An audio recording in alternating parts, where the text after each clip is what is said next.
What is up, people of all different types of ages, races, genders, and yes, even you other species out there watching this video? My name is Omega Pro, and Naruto Ultimate Ninja Blazing has just dropped on the iOS store for global as well as the Android store for global. Now, some people cannot see it on the Apple App Store, and your boy got your back. Link in the description. You can click that link and just head right over there and it'll pop up and boom, you can start downloading it. I've hooked mad people up in the past, but anyway, here we go. Ladies and gentlemen, we're going to be talking about my ultimate guide for Naruto Ultimate Blazing. I've gotten a lot of tweets, a lot of people are asking me, is this account good? Should I re-roll? Blah, blah, blah. And if you don't know what re-rolling is, don't worry. I will go into depth and explain how you should be re-rolling in a second. But what I wanted to do first is talk about some general tips. And the very first thing that I'm going to talk about is, or I guess are, the best characters in the game, and I've split them off into the best characters, where these are the characters where if you get any one of these, you don't re-roll. Don't think about re-rolling. Keep these characters because they're the best of the best in the game so far. And then I have another tier that I call great characters, where these characters you should only re-roll if you don't have another great or best character to go along with it. And then I have good characters, which if this is all you have, you should probably re-roll unless you have like a plethora of them or something, then maybe you can keep them. But ideally, you want at least one or two great or best characters on your team, and I think you should re-roll unless you get one of the great or best characters. But with that being said, let's go ahead and get into this. I think some of these characters on this list are Japanese only, so if you are playing the global version, you cannot get them.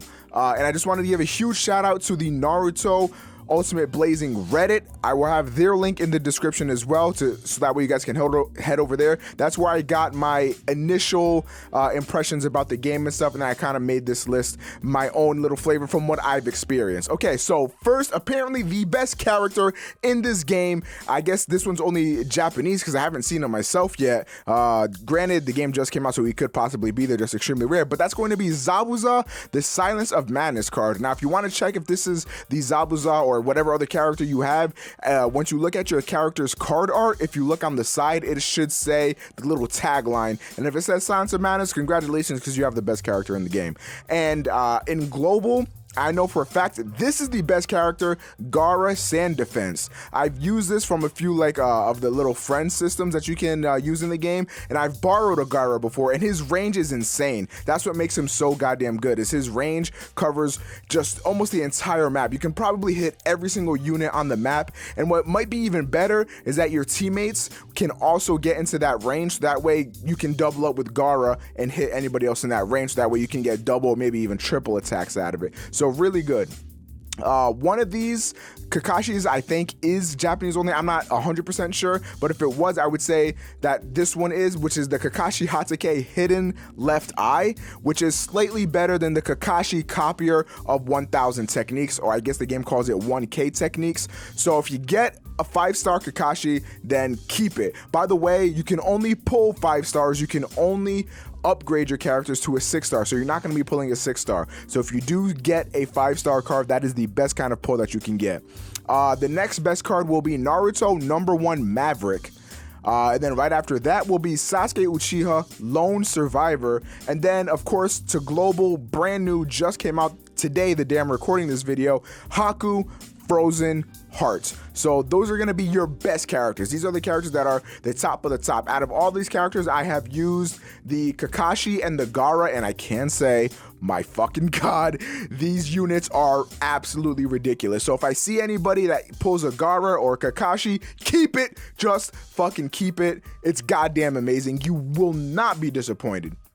But now moving on to great characters. Again, you should only re-roll if you only have like one great character or something like that, and you have nothing else to go along with it. Like if all you've got is a great character, then you should probably re-roll. But here we go. We got Kabuto Yakushi, the Sound Spy. Kabuto is the best healer in the game at the current moment, and my god, I have him on my team. He heals after every turn, and then his ninjutsu is a massive heal.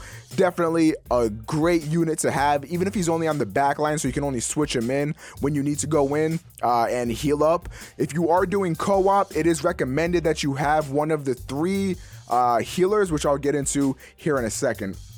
The next best character, in my opinion, now this is where my opinion sort of shifts from the tier list on the Naruto Reddit. Next up, I'm gonna put Shizune, Attendant of Tsunade, because she's another healer.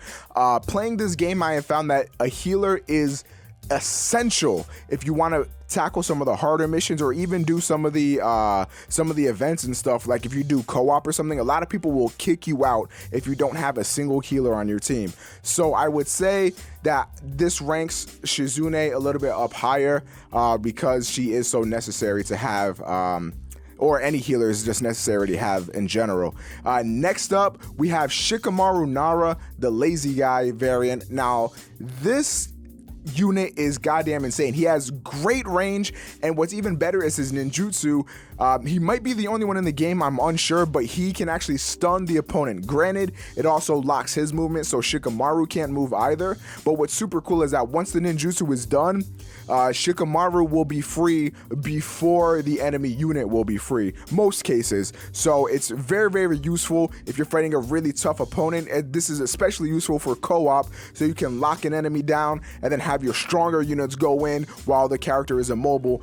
Because if you've played any of the harder story quests, you'll see that sometimes the enemy will be charging up a ninjutsu and it'll say danger. That's how you know they're about to hit you with the massive ninjutsu that will fuck your day up. So definitely gonna have to say Shikamaru on that one. Next up is Tayuya of the North Gate. Now this one I have not gotten a chance to use yet, but a lot of people have been saying that she's great on Twitter and on the Reddit as well. Apparently Tayuya is awesome.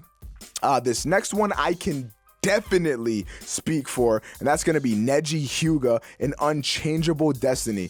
My god, this unit is ridiculous. Honestly, to see this unit so far down just makes my mind melt, because this unit does so much damage, and his 8 trigram 64 palm, which is his ninjutsu, will seal your enemies chakra just like it does in the show. It's super dope, super useful.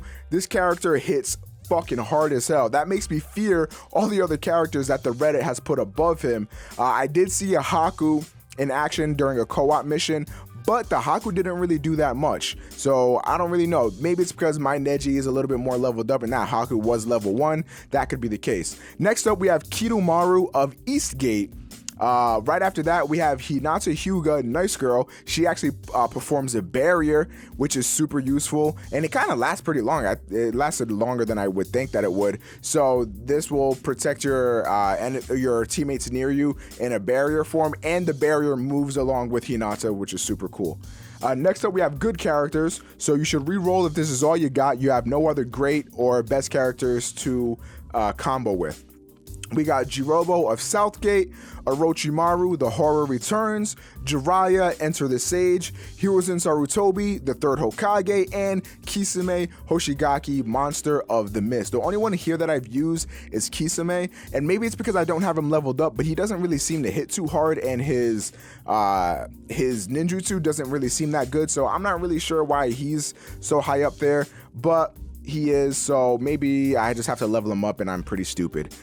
So now I'm going to break down the star system in the game, because if you pull units and stuff, they are pulled in stars. So you have like your 4 stars, 5 stars, stuff like that. And I'm going to equate it to Dokkan Battle, because a lot of the people on my channel are familiar with Dokkan Battle. So if you have a 6 star in the new Naruto game, that is equivalent to a UR. So that's why it doesn't make any sense to go after pulling a 6 star, because that'd be like pulling a UR in Dokkan Battle. A 5 star would be equivalent to an SSR. A 4 star is an SR, etc., etc. You get the deal. Now I'm going to talk about the ideal team composition. So this is going to be whether or not you should re-roll your account. This is a general guideline. If you have other questions or you need more help, you can hit me up on Twitter at OmegaProYT, link right in the description, or you can go onto the Reddit, which again, I will link in the description as well. So I'd say the most essential part would be a great healer. So you're looking at Kabuto or Shizune.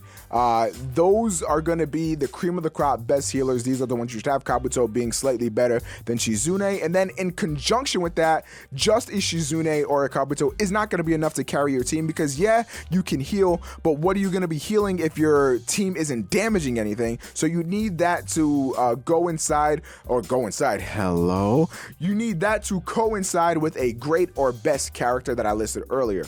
Sakura is also a healer. While not as great as Kabuto or Shizune, she can be acceptable if you have a team of just fucking beasts. So let's say you have like, you know, maybe 2 or 3 best characters, a great character or 2, and then you have Sakura. Okay, you can get away with that. That's what I was saying by that. Now, re-rolling. You heard me say re-rolling a bunch of times in this video so far. So re-rolling is essentially the act of deleting your app, which will also delete your account. So if you have something decent and you want to maybe save it for a future account, if you just keep running out of luck, screenshot your transfer code and stuff. So that way you can just transfer over the old account that you deleted, and when you're trying to get something, trying to get new summons, and then you can have that old account back. So let's say you pulled, you know, a Kabuto and maybe you got some good characters too, and then you were like, I really want to try to get one of the best or great characters or something like that, maybe get a little bit of a combination, but you just keep striking out, then you give yourself a safety net. So I'd say whenever you make a new account, whenever you re-roll an account, just screenshot that, so that way you can set yourself up just in case. You never know. Plus, it's always good to have that transfer code on deck in case something bad happens to your phone or something. But anyway, when you delete your account, you re-download the game and you just try to get more summons. You will have to go through the tutorial again, and stemming on from that, there is a special event going on right now that I think is only going to last a week, but you should take advantage of the discounted multi-summon rates right now. So there are 30 stones for a multi-summon, which is usually 50. So what you should do is, if you start a new account right now, you should get somewhere between 22 and 27 stones, I think. So once you do that, complete the first set of missions. That'll get you 5. And then after you do that, you should be well on your way to do a multi-summon and see what you get. Now, if you get something semi-decent on your multi-summon, you could just grind more and try another multi-summon and see how that goes. I'd say after 2 multi-summons max, then re-roll, just so that way you're not wasting time. But you should do no more than 3 multi-summons, I'd say, because Ninja Pearls are extremely difficult to come by in this game. So if you exhaust everything and then like a new unit comes out or something like that, or a new gacha, and you just get fucked and you have no more Ninja Pearls and no more ways to get any, then you're just stuck trying to buy some for a chance to get that new unit you want. So for me, I think I'm going to try a little bit more to try to get either a Gaara or a Haku, but then after that, I'm going to be done and I'm going to save up my Ninja Pearls. So yeah, I suggest you guys do the same. Next up, we have feeding your duplicates to each other, so that way you can unlock passive abilities. So in this game, let's say you have 2 Kakashis, they actually have hidden passives that you can only get by feeding the same character into it. So you can't feed a different start Kakashi into a higher start Kakashi in order to try to unlock the passive. It has to be the same unit and then you can unlock the passive. So that makes unlocking passives for the higher end units really fucking difficult, but really rewarding if you can do it. There's also no leader skills in the game. I've had a lot of people ask me that, and I was actually wondering that myself, but there are confirmed no leader skills as of this recording in Naruto Ultimate Blazing, so no need to worry about that. Just have whoever you want. Whoever you want to attack with first is who you should have leading your team. Keep your 3 or 4 stars because they could very possibly get an awakening. Just like, you know, Hunter x Hunter, just like Dokkan Battle or something, these 3 or 4 stars could end up getting an awakening. In fact, most 3 or 4 stars have an awakening that you're going to want to take advantage of. But if they don't yet, I'd say just hold on to it. Unless it's something like, what the fuck's that little snot-nosed kid's name? Sarutobi's son. I fucking forgot his name. Holy shit.